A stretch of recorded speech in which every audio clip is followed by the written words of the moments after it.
Ajaran pertama, perhatikan, sebelum ke mandi janabah, ajaran pertama, Nabi SAW tidak ditemukan dalam riwayat berhubungan badan atau seksual di siang hari, selalu di malam hari. Ya, bila Rasulullah SAW berhubungan dengan istrinya, itu selalu di malam hari.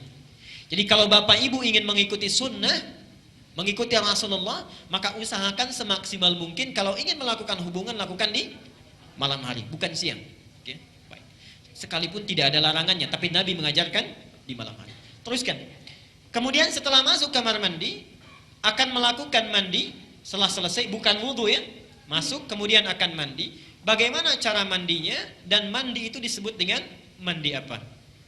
Dalam istilah fikih, mandi setelah berhubungan suami istri itu disebut dengan mandi janabah atau mandi junub. Saya tulis bahasa Arab ya. Mandi janabah atau junub. Bukan janub tapi junub.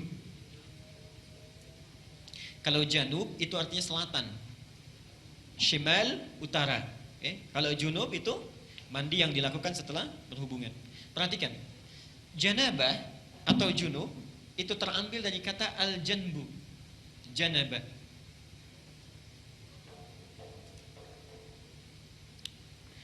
Yang berarti sisi satu bagian atau pinggir tertentu. Sisi satu bagian atau pinggir tertentu. Karena itu orang Arab kalau mengatakan saya di satu sisi, kamu di sisi yang lain. Ana fi hadzal janib wa anta fi janibin akhar. Jelas ya? Satu bagian tertentu. Kalau ini ingin dijamakkan, maka jamaknya menjadi junub atau jawanib. Jelas ya? Sifatnya disebut dengan janabah. Jelas sampai sini? Baik. Kenapa mandi itu disebut dengan mandi janabah? Beda dengan mandi yang biasa. Ingin memberi kesan bahwa dalam mandi itu semua sisi, semua bagian yang ada dalam tubuh kita itu mesti tersapu dengan air. Jelas ya? Jadi bukan seperti mandi biasa yang mungkin sebagian ada yang tidak terbasuh. Disebut dengan janabah, semua sisinya mesti terbasuh. Tulis hadisnya. Aisyah, hadis Al-Bukhari, nomor hadis 248. Hadis Al-Bukhari, nomor hadis 248. Al-Bukhari 248. Muslim, nomor hadis 316. Saya ajarkan caranya bagaimana Nabi mengajarkannya. Ini hadis riwayat Aisyah. Nanti yang kedua dari Maimunah binti Al-Harith. Mohon Bapak ya, Ibu fokus di sini. Barangkali sudah puluhan tahun ada yang keliru kita. Oke. Pertama, hadis riwayat Aisyah dulu. Rasulullah SAW ketika beliau hendak mandi janabah, itu yang dilakukan adalah menuangkan air dulu, membasuh kedua tangannya. Jadi dua tangannya dulu dibasuh. Kemudian setelah itu, ini gambaran umumnya, beliau berwudu seperti wudunya untuk sholat. Jelas sampai sini? Basuh tangan, berwudu seperti wudu untuk sholat. Yang ketiga, dari bejana yang sudah disiapkan itu, kalau kita mungkin gayungnya sudah ada, mengambil sebagian air, kemudian menyela-nyela rambutnya, diratakan dengan tangannya. Jadi tidak langsung menyiram air Pak ya. Tidak langsung menyiram air Ibu ya. Jadi yang pertama ingat, air diambil untuk basuh tangan kita dulu. Yang kedua apa? Berwudu seperti wudu untuk salat. Sebentar Pak, itu riwayat hadis Maimunah. Oke, saya sampaikan bagian pertama dulu. Nanti diperinci di Maimunah binti Al-Harith. Yang kedua apa? Berwudu dulu. Yang ketiga apa? Menyela-nyela kepala atau rambut ya, rambut kita. Yang keempat, kemudian mengambil air, membasuh, menyiramkan di kepala keseluruhan. Belum ke sini dulu, belum ke badan ya. Baik. Saya ulangi pelan-pelan. Satu, mencuci tangan. Kedua, berwudu seperti untuk sholat. Ketiga, menyela-nyela rambut, meratakan keseluruhan. Keempat, menyiram rambut keseluruhan di kepala. Setelah itu, baru disiramkan secara keseluruhan. Jelas sampai sini? Disiramkan secara keseluruhan menggunakan sabun dan seterusnya. Ini gambaran hadis yang pertama yang umum sifatnya. Oke? Baik. Coba kita lihat. Hapus dulu di sini. Nah, sekarang kita lihat bagian yang kedua. Ini riwayat siapa tadi? Aisyah radhiyallahu anha. Sekarang Nabi SAW ketika tinggal di rumah Maimunah, kemudian setelah itu berhubungan dengan Maimunah binti Al-Harith, salah satu istri beliau. Kemudian Nabi SAW melakukan mandi janabat saat itu. Hadisnya diriwayatkan oleh Maimunah dari Abdullah bin Abbas.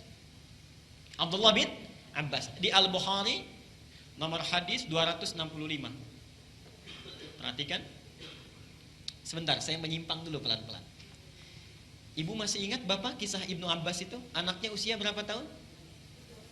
Baik. Silahkan cek pertemuan kita yang lalu, hadis Abu Daud nomor hadis 1365 itu ya. Ibnu Abbas dalam usia 4-5 tahun itu memaksa ingin tinggal di rumah bibinya Maimunah. Jadi Maimunah ini bibinya Ibnu Abbas.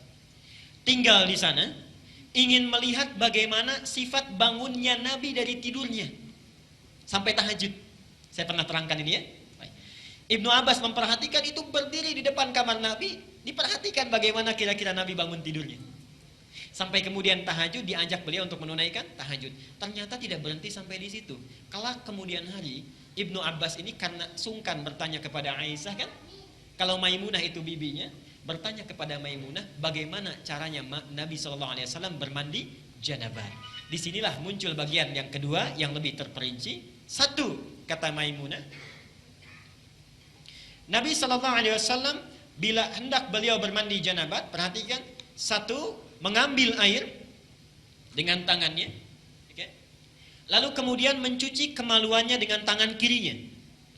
Nah, kalau Bapak tadi sampaikan, kalau ingin cari referensinya, itu bukan riwayat yang Aisyah, tapi riwayat Maimunah binti Al-Harith. Ini bagian yang pertama. Yang kedua, hampir mirip dengan yang tadi, menyela-nyela bagian rambutnya. Bagi perempuan, ada dua cara. Boleh diikat, dikepang, karena Maimunah itu juga pernah diikat, dikepang. Langsung bertanya pada Rasulullah, ya Rasulullah, apakah saat mandi perlu aku uraikan rambutku? Kata Rasulullah, tidak perlu, cukup kamu guyur semuanya itu, dan bila telah merata sah mandimu. Jelas ya? Baik. Kemudian setelah diratakan, lebih baik kemudian bisa diuraikan. Setelah itu selesai, kemudian diguyur, selesai sampai sini, baru kemudian berwudu seperti wudu layaknya sholat. Tapi kaki belum dibasuh. Kaki belum dibasuh. Saya ulangi, ambil air, basuh kemaluan dengan tangan apa? Kiri. Setelah itu menyela-nyela kepala. Setelah itu ambil air, kan? Basuh, baik siram, berwudu seperti layaknya wudu akan sholat, tapi kaki kita belum dibasuh. Jadi cuma sampai telinga ya. Setelah itu siramkan secara keseluruhan. Terakhir setelah selesai baru cuci kaki. Jelas sampai sini? Nah, ini bisa ditemukan di Al-Bukhari nomor hadis 265. Nah, dari sinilah kemudian ulama menggabungkan kedua hadis ini, dibuatlah susunan yang lebih lengkap. Pas ya?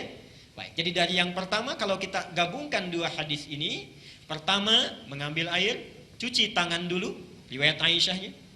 Setelah tangan dicuci kemudian mencuci kemaluan.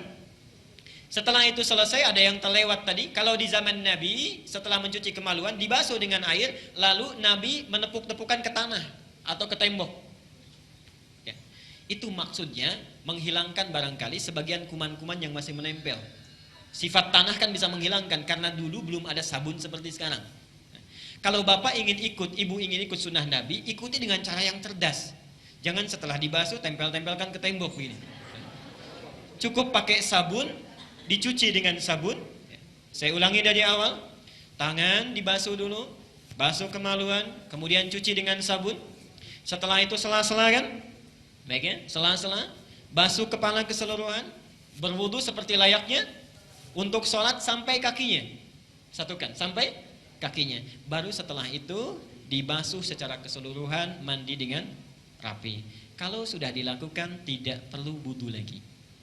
Ya, tidak perlu wudhu lagi. Ada sahabat bertanya, ya Rasulullah, apakah saya perlu setelah mandi janabat itu berwudhu kembali?